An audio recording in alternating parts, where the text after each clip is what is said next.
So what's up mga kawakadoks, no? So good morning. So ngayon gagamitin natin itong 2013 na 4-wheel drive na Hyundai Santa Fe. Ayan, kung makikita nyo, may diff lock siya. So cold start lang natin, no? So if for sale na rin kasi to, so magkakaroon tayo ng quick review or quick overview, owner's perspective sa paggamit nito. Ginamit namin to, 2 years na rin sa amin to.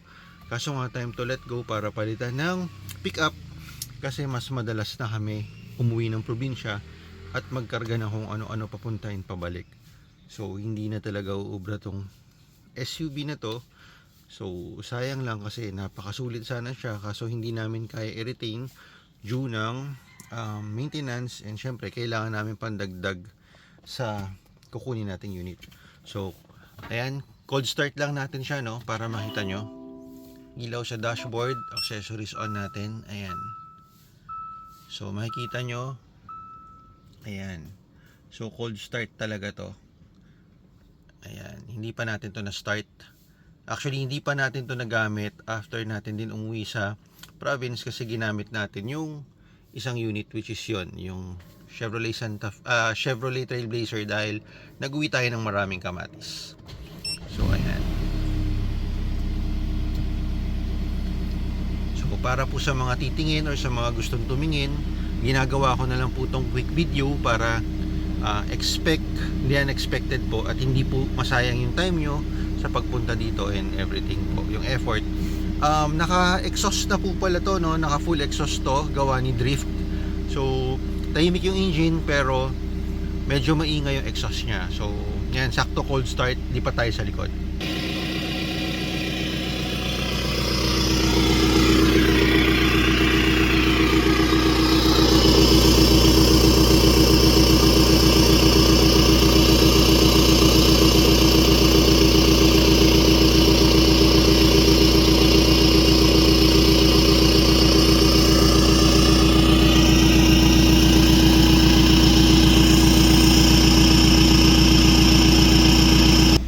Ayun, sara lang natin yung pinto, no? So stock engine po ito, hindi rin to na remap, hindi rin namin pinagalawang ECU nito. Talagang nag-exhaust lang tayo, no? Sa mga nakakaalam or sa nakapag-drive na nito, sobrang lakas po ng engine nitong 2.2 ng Hyundai Santa Fe. Tapos 4-wheel drive pa. So once na binigla nyo talaga yung tapak sa accelerator, kumakamot po talaga yung goma nito sa road, no? So kayo na pong bahala, pwede to pang daily, pang out of town, actually pang overlanding, pang camping, kasi nga 4-wheel drive. Tapos ikutan natin to, naka all terrain na rin to na tires. Tapos i-discuss din natin yung mga napalitan na sa engine, kasi wala na kayo halos gagawin dito, naayos na po namin lahat, no? So gagamitin nyo na lang to. And then ano pa po ba, ayun nga, so pwede nyo rin tong pang drag, pang laro. Napakalakas po ng makina nitong Hyundai Santa Fe, kaya I don't think na kung pang daily nyo lang, pang araw-araw, pang casual out of town, pang overlanding, pang camping, ako kasi hindi po talaga ako fan ng yun nga, yung pagagalaw pa yung ECU natin for remapping, no? So all stock is good na, para lalong-lalo na sa unit na to. Tapos full exhaust lang po namin para syempre for spirited driving, mas feel mo kasi, dahil ang ganda talaga ng tunog niya, no? So ayun lang. So hatid lang natin yung mga bata, no? Pagpalitin lang natin yung parking nung yung Chevrolet, tsaka ito, baba natin to. So napakatipid din po pala nito, no, mga kawakodoks. Makikita nyo naman, almost 3/4 na lang, or more than 3/4 yung remaining bar sa fuel tank natin. 563 kilometers pa po ang kayang takbuhin. Ang liit po ng tangke nito, parang ang full tank nito wala pa atang 2.5, no, or nasa 2.5 lang, compared sa mga bigger SUV na nasa 1/4 pa pero umaabot ng 3.5 ang full tank. So 80 liters ata yun, ito nasa 55 or nasa 70 lang po ata, hindi ko sure, check natin mamaya, no? So yun lang mga kawakadoks, no? Dito yun lang. So naka Android head unit na rin po pala. So yun, ikutan natin, gamitin lang muna natin, then pa-car wash natin, then saka natin picturean for posting. So salamat. So ayan, no, binaba na po natin yung Santa Fe. So gagamitin po natin siya panghatid sa ating 3 kiddos today. So ang lalaki po ng bag na yan, no, ito yung sa twins natin, then ito yung sa panganay natin. Ayan po. Sobrang luwag pa po ng space na natira kahit hindi po tayo mag-fold ng 60-40 ng middle row natin, no. So ayun lang po, no. So pwede rin po to pang extra car, pang coding, and pang hatid nyo lang po sa mga kids nyo, pang hatid sundo, or pang casual golfing po. Kung ayaw nyo pong gamitin yung daily nyo or yung mga luxury cars nyo, kasyang-kasya po dyan yung mga golf equipments nyo, mga Kawako Docs, no. So ayun lang, no. Ciao. So ayan mga Kawako Docs, no. Asa C5 na tayo after 52 minutes and 11 kilometers galing Ortigas Extension. So suspension pala nito, nag-upgrade tayo ng onte or nag-tweak tayo ng onte. Alam ko nagpalit na tayo ng A-back na yung nilagay natin dito eh. Then nag-quick lift lang tayo gamit yung durable quality materials ng Proven, no. So matagal na natin ginagamit yon sa SVX pa lang na Starrex. So ginamit natin dito sa unit na to para tumaas lang ng onte. Kasi nga pag naglo-load tayo ng onting gamit plus passenger pa, medyo nagsasagang puwet nito. So sakit naman ang lahat ng Hyundai yun. So nag-adjust na lang tayo ng onte para hindi naman bumagsak yung puwet pag may load. Tapos ayun, very luxurious pa rin naman yung ride niya. Comfortable pa rin. Pag napadaan lang kayo sa mga uneven surfaces o yung mga aspalto na sira-sira or pangit, mararamdaman nyo na tougher, mas naging tougher yung pang-ilalim nito, no. Wala na tayong kailangang palitan sa suspension nito kasi na-check naman lahat, napalitan, proper, well-maintained naman tong unit na to. So ayun lang, no. Ayan, running tayo ng 80 dito sa C5. So ayan, very smooth yung ride. So ito pala yung ano, no, siguro sa S-Lex na lang mamaya pag dating natin na S. So what's up mga Kawako Docs, no. So ito yung 2013 na Hyundai Santa Fe natin, which is for sale na po natin. So makikita nyo naman po, kahit 2013 po siya, hindi po siya nagpapahuli sa itsura, no, especially po sa functions and features na meron to. So ayan po, nagpalit lang po tayo ng grill para po magmukha po siyang mas macho and mas chunkier po. Kasi po, tinry po natin siyang gawin miski pa paano po na pang overlanding or for light off-roading setup. Hindi naman po siya magiging chop suey kasi 4-wheel drive or all-wheel drive system po to talaga itong sasakyan to. So ito po, kung mapapansin nyo po, hindi po ito sticker, no. Original carbon fiber po yan or legit na carbon fiber po yan. Pinakustomize po natin yan para sa unit na to. Yung original naman po niyang hood nasa bahay, so kayo na pong bahala kung gusto nyo kunin. Ayan, minatch na rin po natin siya dito sa side mirror cover natin, no. Paint po, wala po tayong masabi. Napakalinis po ng paint nito. Ayun naman, natatag. Monthly po or once a month po, nawawax po ito. Ayan po, naka-all-terrain na po pala to na tires, which is Wild Peak Falcon. So branded po yan, no. Pagkahalang ko is US brand po ito. Correct me if I'm wrong, no. So hindi ko makita, or made in Thailand siya. So quality po itong brand ng tires na to. So dito po tayo sa likod. Ayan po, CRDI 4-wheel drive. So functioning po yan, no.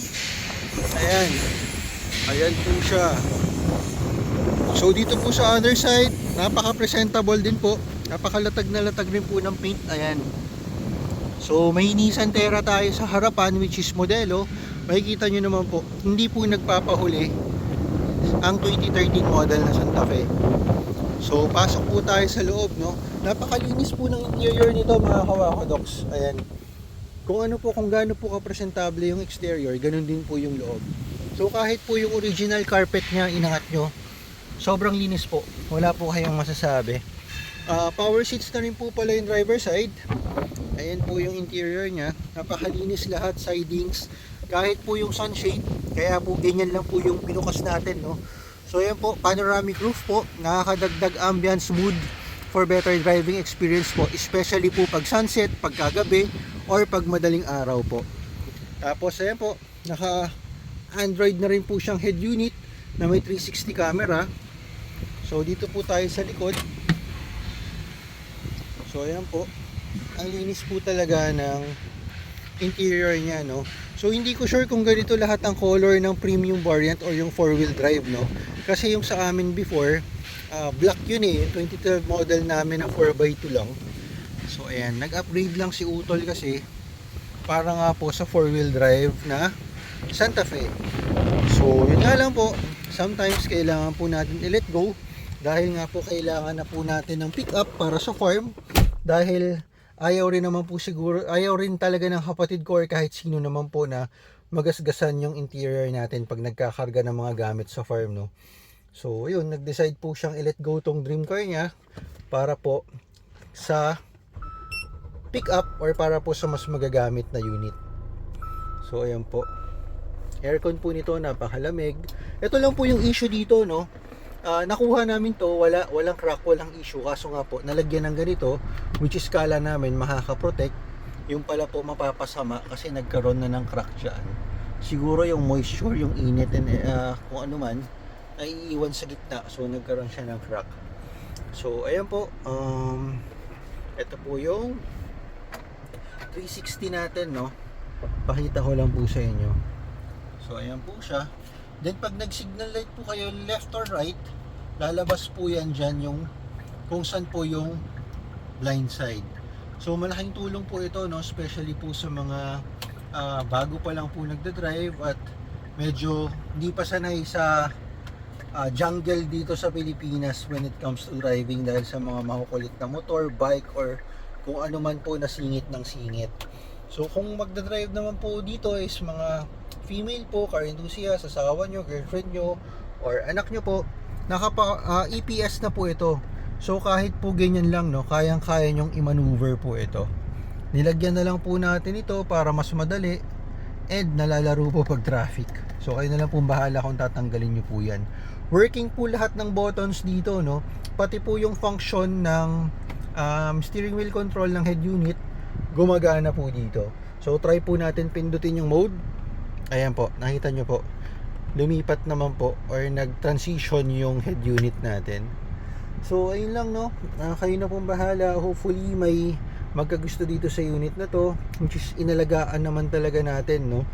So apparently kailangan lang po talagang i-let go dahil may mas kailangan po tayo. So punta po tayo sa compartment area, no. Makikita nyo po na kahit nagamit po ito ay hindi po talaga siya inabuso.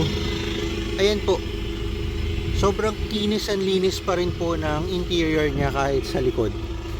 So ayan, so kaya po nanghihinayang po kaming kargahan po siya ng mga bagay-bagay, nagagasgas lang dito or tatama, kasi nga po hindi naman po talaga siya made or meant para doon sa function na yun, which is magkarga ng sobrang dami o ng bigat.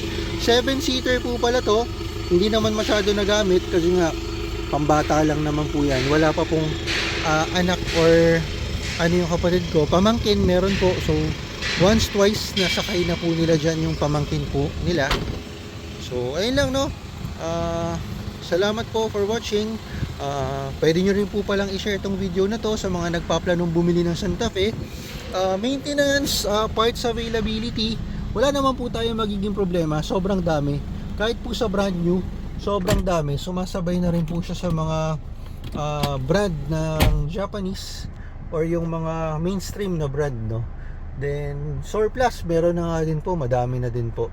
Kahit sa Banawe, sa Valenzuela, sa Caloocan, madami po. So ayun lang po, no. Salamat po. Keep safe and drive safe. Ciao. So ayan, no, nasa SLX na tayo. So bigyan lang natin ng onti yung accelerator pedal, no. Hindi ko siya i-floorboard kasi masyadong agaw pansin. Siguro mga half lang para maramdaman lang natin yung feel and yung power nitong unit, no. So ayan, makikita nyo sa speedometer sa cluster natin, RPM. So currently 70. Palayin lang natin ng onti yung kotse sa harap. Then half throttle lang tayo mga kawakadoks, at least 3.5.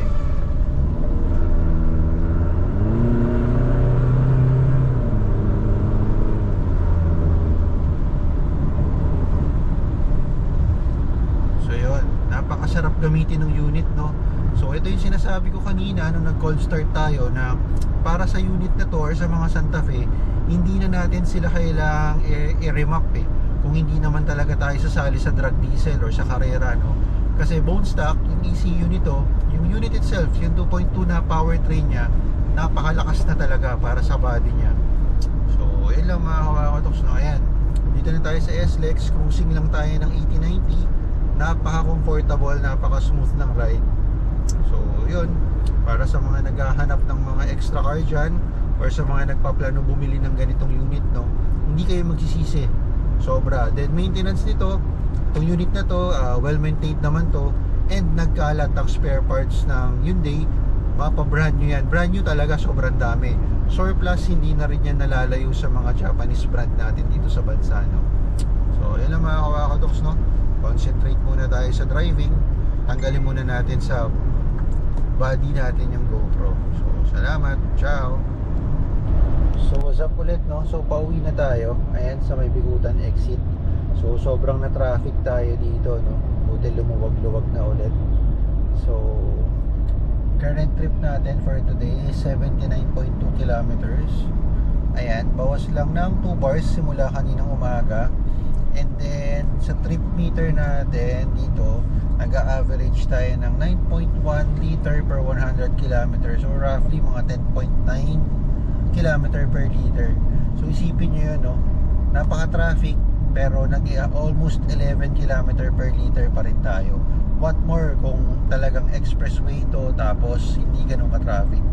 So ayun lang, no? So check natin ulit mamaya pag uwi natin ng Cainta.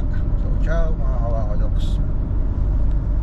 So what's up, no? Ito ulit yung ating 2013 na Hyundai Santa Fe. So ayan yung headlight nya, no? Naka-retrofit to. So napakaliwanag. Ito fog light lang. Bukas natin ulit yung headlight. Take note guys, napakaliwanag ngayon kasi may mga lamppost. Ayan. Lalo na pag nag-bright kayo, ewan ko lang kung madiliman pa kayo pag bright. Ayan, no. All weather nga pala yung bright nito. Tapos yung projector itself, yung low beam natin, nagkakaroon din yan ng high, parang may solenoid na bumubukas lang. So ayan. So halos wala na po talaga kayong gagawin dito sa unit, no. Wala na po kayong papalitan, discretion nyo na lang kung gusto nyo pampalitan yung mags. So dito sa lugar na to mas madilim. So kitang-kita nyo po yung liwanag ng ilaw. So ayan po. So again, patayin natin. Fog light lang. Low beam. Ayan po. Kita nyo yung cut off, no? Hindi masisilaw yung kasalubong nyo. And high beam. So ayan. Low beam, high beam. So yun lang, no? Ciao!